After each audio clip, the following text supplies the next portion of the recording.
RJD में बड़ी टूट, मचा हड़कंप। तेजस्वी को मिला विधायकों से धोखा। 3 दिनों से लगातार खबरें हैं कि आरजेडी और कांग्रेस के एमएलए एनडीए में शामिल हो रहे हैं। सवाल है कि कितने विधायक और कब ये विधायक एनडीए में शामिल होंगे।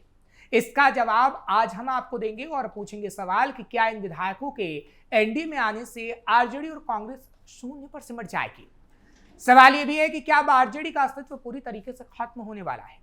नमस्कार, कैपिटल टीवी का खास शो विभाग सवाल देख रहे हैं आप। मैं हूं आपके साथ हर्ष भारद्वाज। आज का सवाल है कि बीजेपी ने अगर आरजेडी में आम आदमी पार्टी की तरह विभाजन कर दिया, राजद के कुल 25 विधायकों में 15 से 16 टूटकर बीजेपी में शामिल हो जाते हैं, तो विधानसभा का परिदृश्य आखिर कैसा होगा। पर क्या वाकई ऐसा होगा? सवाल कई और भी है जिसे विभाग से पूछा जाएगा। आरजेडी कांग्रेस पर लटक रही है टूट की तलवार। बिहार में ऑपरेशन लोटस चल रहा है। विपक्ष के 16 विधायक एनडीए में होंगे शामिल। तेजस्वी को अपने विधायकों से धोखा मिलेगा। राहुल तेजस्वी की क्या होगी रणनीति। फर्ज कीजिए कि बीजेपी ने आरजेडी में आम आदमी पार्टी की तरह विभाजन करा दिया। राजद के कुल 25 विधायकों में 2/3 विधायक यानी 15 से 16 टूटकर बीजेपी में शामिल हो जाते हैं, तो विधानसभा का परिदृश्य आखिर कैसा होगा। बीजेपी के अभी 88 विधायक हैं। राजद से 15 आ गए तो संख्या 103 पर पहुंच जाएगी। नितिन नवीन की खाली हुई सीट भी बीजेपी निकाल लेती है तो संख्या 104 हो जाएगी। बीजेपी की पहल पर ही जीतन राम मांझी की पार्टी हम, उपेंद्र कुशवाहा की राष्ट्रीय लोक मोर्चा आरएलएम और चिराग पासवान के नेतृत्व वाली लोक जनशक्ति पार्टी रामविलास एनडीए का हिस्सा बनी है। यानी इनके 20 विधायक पर बीजेपी का नैतिक हक बनता है। तब यह संख्या 104 से बढ़कर 124 हो जाएगी। सरकार बनाने के लिए 122 का ही तो जादुई आंकड़ा है। बीजेपी ताकत बढ़ाएगी पर नीतीश को नाराज नहीं करेगा। अपनी ताकत बढ़ाने के बावजूद बीजेपी अपने प्रमुख सहयोगी नीतीश कुमार को नाराज करने से बचेगी, क्योंकि जादुई आंकड़ा अगर बीजेपी इन एमएलए को लाकर पा लेती है तब भी जेडीयू का साथ छोड़ने की भूल बीजेपी शायद ना करे। इसकी 2 वजह हैं। केंद्र में सरकार बनाए रखने के लिए जेडीयू के 12 सांसदों के समर्थन की बीजेपी को सख्त जरूरत रहेगी भी। नीतीश कुमार एनडीए के सबसे पुराने साथी हैं, इसलिए भी उनकी उपेक्षा करने से बीजेपी बचेगी। बीजेपी सरकार में जेडीयू को उसी तरह तरजीह देती रहेगी जैसा अब तक दिया है।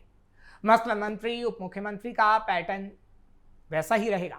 नीतीश की नीतियां खारिज नहीं की जा सकती, उन पर ही बीजेपी के सीएम काम करते रहेंगे। जैसा कि सम्राट कहते हैं कि नीतीश के अंडर में ही अभी हम काम कर रहे हैं। बीजेपी के ताकतवर होने के बावजूद जेडीयू का रुतबा बरकरार रहेगा। जेडीयू के 16% वोट का मोल जानती है बीजेपी।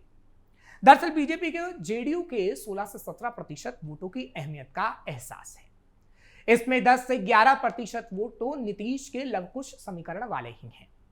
बीजेपी के पास लवकुश समीकरण के वोटों को अपने पाले में करने के लिए कुशवाहा नेता सम्राट चौधरी की जरूरत है, जिन्हें पार्टी ने समय समय पर महत्वपूर्ण जिम्मेदारियां सौंपने के बाद अब सीएम बना दिया है। पर यह भी सच है कि लव यानी कुर्मी जाति में वो नीतीश कुमार की तरह स्वीकार्य नहीं है। कुर्मी समाज तो इससे ही दुखी है कि उनकी जाति के नीतीश कुमार सीएम नहीं रहे।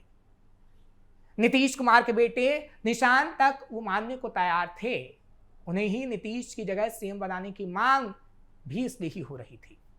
पर नीतीश ने उन्हें ना सीएम बनने दिया और ना डेप्यूटी सीएम बनने दिया। आपके टूटने से विपक्षी दलों पर बढ़ गया है खतरा। आरजेडी में टूट की आशंका इसलिए बलवान होती दिख रही है कि दिल्ली में आम आदमी पार्टी के साथ ऐसा हो चुका है। 7 सांसदों का टूटकर बीजेपी में जाना कोई सामान्य बात नहीं है। अब तो आपके विधायकों के टूटने के भी दावे किए जा रहे हैं और रामकृपाल यादव की तरफ से दावा ठोका जा चुका है। जहां तक बिहार में राजद का सवाल है तो पहले ही उसे इसका संकेत मिल चुका है। राज्यसभा चुनाव में राजद के एक विधायक ने एनडीए का साथ दिया, वो भी उस बिरादरी के विधायक ने जो कि काफी अहम आरजेडी में माना जाता है। यानी मुस्लिम विधायक ने ही आरजेडी को धोखा दे डाला था। राजद विधायक तेजस्वी यादव को नेता प्रतिपक्ष की कुर्सी इतनी प्यारी है कि उसके जाने के डर के कारण उस विधायक को आज तक नोटिस तक नहीं दिया गया। इसी बहस से सम्राट चौधरी के विश्वास मत के दौरान पक्ष विपक्ष के विधायकों की गिनती कराने की जरूरत भी नहीं समझी गई। सीएम सम्राट से मिल रहे कांग्रेस के एमएलए और एमएलसी। दरअसल राज्यसभा चुनाव में कांग्रेस के 3 विधायकों ने एनडीए का साथ दिया था। तब से ही बिहार में कांग्रेस पर तलवार लटक रही है और आरजेडी के कुछ विधायकों की भी खबरें हैं कि वो एनडीए में शामिल हो सकते हैं। इससे पहले जो तस्वीर नजर आई वो चनपटिया के विधायक अभिषेक रंजन की आई, जिन्होंने सम्राट चौधरी से उनके आवास पर जाकर मुलाकात की थी। इसके बाद अगले दिन कांग्रेस के ही एमएलसी समीर कुमार सिंह भी सम्राट चौधरी से मुलाकात कर चुके थे। कांग्रेस के कुल जमा 6 विधायक हैं, 3 तो पहले ही बागी हो चुके हैं। चर्चा है कि कांग्रेस के सभी विधायक भी एनडीए के किसी ना किसी घटक दल में जाना चाहते हैं। क्योंकि सम्राट चौधरी अब सीएम है, इसलिए उनकी और कांग्रेस विधायकों का मुखातिब होना स्वाभाविक सी बात है, यानी वो जाएंगे ही जाएंगे, क्योंकि अब अगर एनडीए में वो जाएंगे तो उनका भला निश्चित है। बिहार में नीतीश ने तय किया है 200 पार का लक्ष्य। अब जरा जेडीयू की भी खुलकर बात करते हैं, क्योंकि बीजेपी अगर अपने कुनबे को बढ़ाती है तभी वो जेडीयू को धोखा नहीं देगी, लेकिन जेडीयू का लक्ष्य भी बड़ा है। क्योंकि बीजेपी या कोई भी पार्टी अपनी ताकत बढ़ाती है तो इसमें कोई हर्ज नहीं है। दरअसल हाल ही में नीतीश कुमार ने जेडीयू विधायकों को अगली बार कुल 243 में 200 पार सीटों का लक्ष्य दिया है। ऐसे में बीजेपी भी अपने को मजबूत करने का प्रयास कर रही है। इससे एनडीए में खटपट के रूप में हालांकि देखा जाना चाहिए, लेकिन खबरें हैं कि कोई खटपट है नहीं। फिलहाल अंदर खाने क्या चल रहा है ये कोई नहीं जानता, लेकिन इतना जरूर है कि जेडीयू भी अपने आप को काफी मजबूत करेगी और बीजेपी अपने आप को मजबूत करेगी, ताकि बुरे हालात में दोनों अपने आप को संभाल सकें। कांग्रेस आरजेडी विधायकों ने मौके पर छोड़ा था साथ। अब जिन विधायकों का हमने जिक्र किया कि जो विधायक अभी शामिल होना चाहते हैं एनडीए में, वो पहले ही बगावत कर चुके हैं, क्योंकि राज्यसभा में 5 सीटों के लिए विधानसभा में जब वोटिंग हुई थी तो महागठबंधन और एनडीए के विधायक 5वीं सीट पर अपनी अपनी जीत का दावा कर रहे थे। इन सब के बीच जो तस्वीर नजर आई थी वो देखी हमने कि कांग्रेस के 3 विधायक पहुंच से बाहर हो गए थे। इतना ही नहीं, राजद का भी एक विधायक यानी फैजल रहमान विधानसभा ही नहीं पहुंचे थे। चारों से संपर्क ही नहीं हुआ।